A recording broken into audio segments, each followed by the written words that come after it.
हा कैलास डांगे यांच्या शेतामधील गहू आहे। गव्हाची जी ओंबी आहे ती अशा प्रकारे भरलेली आहे। ही अशा प्रकारे ओंबी भरलेली आहे आणि गव्हाच्या एका झाडाला ओंब्या किती संख्या किती आहे हे त्यांच्याच तोंडून ऐकूयात। सर मोजून दाखवा सर।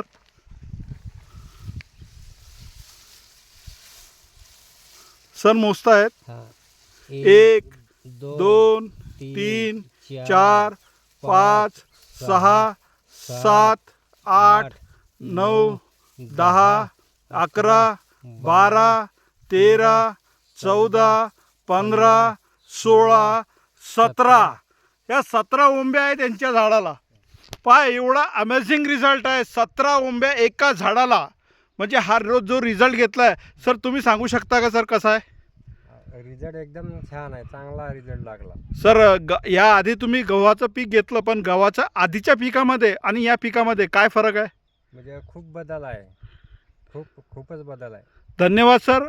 हा यांच्या शेतामधील हा गव्हाचा रिझल्ट आहे आणि एकदम अप्रतिम असा रिझल्ट आलेला आहे। सोबतच त्यांचा हरभऱ्याचं जर का एक एक लाईन जर का पाहिली तर एकदम डेरेदार अशी लाईन दिसत आहे आणि हरभऱ्याचं पीकसुद्धा एवढं जोमामध्ये आलेलं आहे की आता त्यांचा फुलोरा येण्यास सुरुवात झालेली आहे। त्यांनी अजून एक ओलिफ आणि आपला ग्रो मॅजिकचा फवारा जो आहे तो केला आहे। धन्यवाद सर, थँक्यू।